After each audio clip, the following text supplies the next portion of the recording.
welcome to my channel. Today I am discussing about the second chapter in the social science for the 7th standard students. Okay, in this chapter, from trade to power. In this chapter we are discussing about the invasion of many European countries to our country, India. Okay, in this chapter, the first page, there is a description about the pepper. We all know about the pepper. Then what's the specialty of the pepper? Why the most of the Europeans come to collect the pepper? What's the reason? In this passage, there we are discussing about the importance of peppers for the Europeans. In the Europeans, in their winter, they can't collect more other food. So they want meat as well as very importance. They give many importance to meat. So in those times, there are no centuries ago. There are no refrigerators, there is no electricity.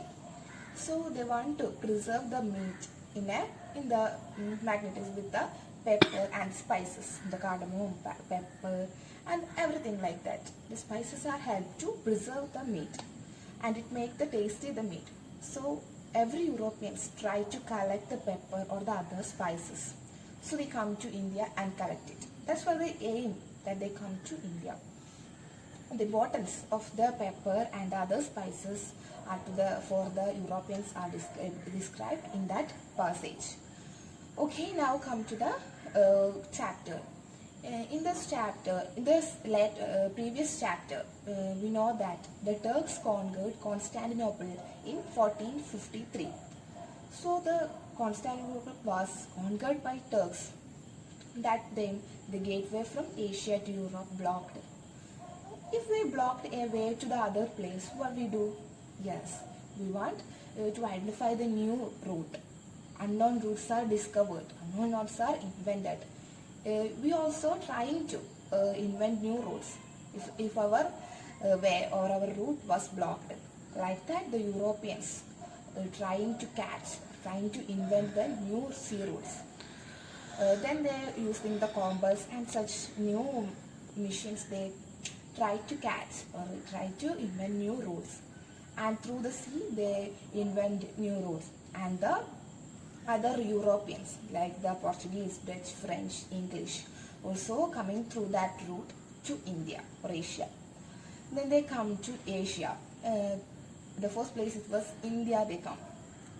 In the May 1498. In that day, it's a sunny noon. In that day, a pair of persons, so many people come in 3 huge ships. Their languages, dress code and style was different.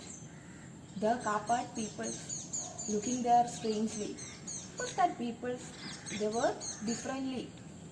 Then they identified that was Portuguese peoples. They come to India.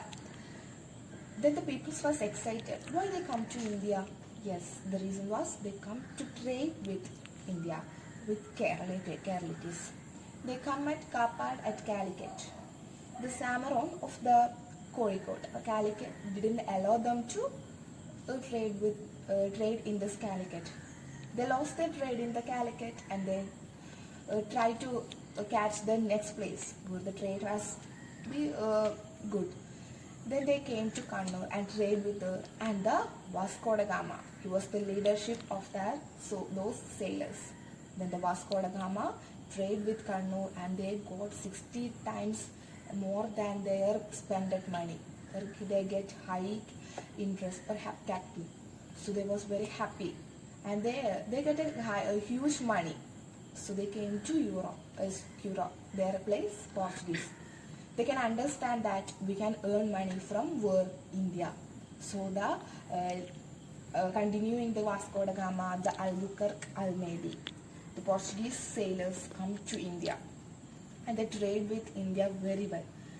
What are if we're trading for a European countries, they want a trading capital or a trading place as a center of their power. The Portuguese, the center of power trading center were Goa and Daman and Dew. In the Goa and Daman and Dew, they they trade with so many other Keralities, such things. Their trade relations are going on in the Goa and Andaman and Diu. Okay, then they made St. Angelo's Fort at Kannur and then Kottapuram Fort at Thrissur. The Portuguese made two forts. What are they? Yes, the St. Angelo's Fort at Kannur and the Kottapuram Fort at Thrissur. We want to by heart. We want to study it well, so it's an important thing that we want to study. Okay, in those two forts they made, then their trading center was Goa and Andaman and Diu, and their main sailors that come continuing the Vasco da Gama was, who was them? Yes, and Almaty and Albuquerque. In the Carolities, the Portuguese were known as Parangis. It's an exciting name because they were very coming with the Indian peoples. They're an Indo-Portuguese relation. What gave a more Indo-Portuguese relationship? What are the things that led to it? Because they improve or they progress the spread of the printing press. They're trying to spread the printing press.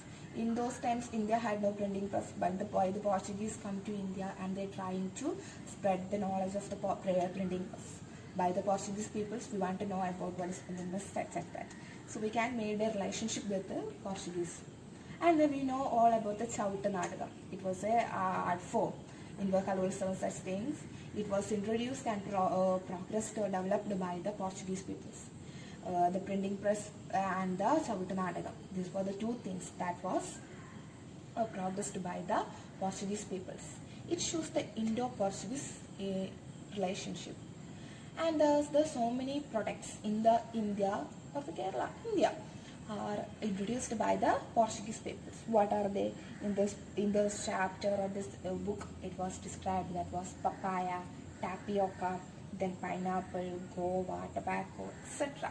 Such things are introduced in India by Portuguese.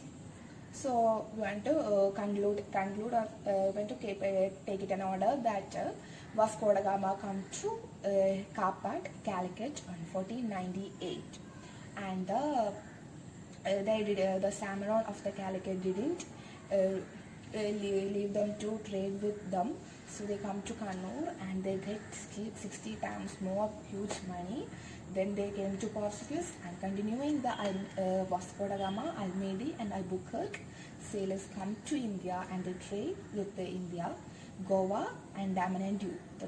The main places, the main trade centers of Portuguese peoples. And then the St. Angelo's Fort at Kannur and the Kottapuram Fort at Thrissur are constructed by the Portuguese, and they are also known as Parangis. Then their tobacco, papaya, pineapple, Goa, such things. So important products are introduced by whom? Yes, Portuguese peoples. Our special things are like guava, tobacco, papaya. Okay, tobacco is not, is money. So these products are introduced by them. Then the Indo-Portuguese relationship, then the which one that, yeah, the progress of the Chauta Nadagam, and then the next one is, yes, it's right, it was the progress of the printing press. So this was the things that important about the Portuguese peoples. Then they come to the why the Portuguese peoples go fastly from India. Why they go fastly? Because they get intervention by the natural peoples. They got intervention by the peoples in India. Native forces are attacked them, and they didn't have no money. They had no high economy to fight with the other economic like French, English, that one. They had no high economic to trade with them or attack with them. So they lost their force or power in India. So the next thing was Kunyali Maracas. The admirals of the Samaron's naval force attacked the Portuguese, and the Portuguese lost their power in India. So the next coming was the Dutch. Okay, the Dutch, the small things about the Dutch also in this textbook.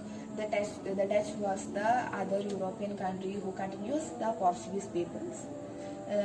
Portuguese peoples, the Goa and Dominion were the centers of power, but for the Dutch peoples, it was Kollam and Kochi. In this, Van Breede, it was a Dutch governor who wrote a book. What is it? We all know about that book. It was Hortus Malabaricus. Okay, it was what's the theme of that book? Yes, its theme was that about the medicinal plants of Kerala. If Van Breede, a Dutch governor, can write it individually, then he had no knowledge about it, so he find a help with the Itti Achyutan Vaidya and trying to did that book, and the book was Hortus Malabaricus. Then the Dutch fought with the Marthandavarma in the 1741, the Kolachal War. The 1741 Kolachal War, the Marthandavarma defeated the Dutch, and the Dutch lost their power in India and they go back. The Portuguese are known as Parangis and the Dutch were known as Latins. So in this video I am discussing about the Portuguese intervention in India and the Dutch intervention in India, and they both of them lost their power. So we are just signing off from this video. I hope you guys understand what's the intervention by Portuguese and Dutch. If you understand or interested in my video, you like, share and subscribe. Bye.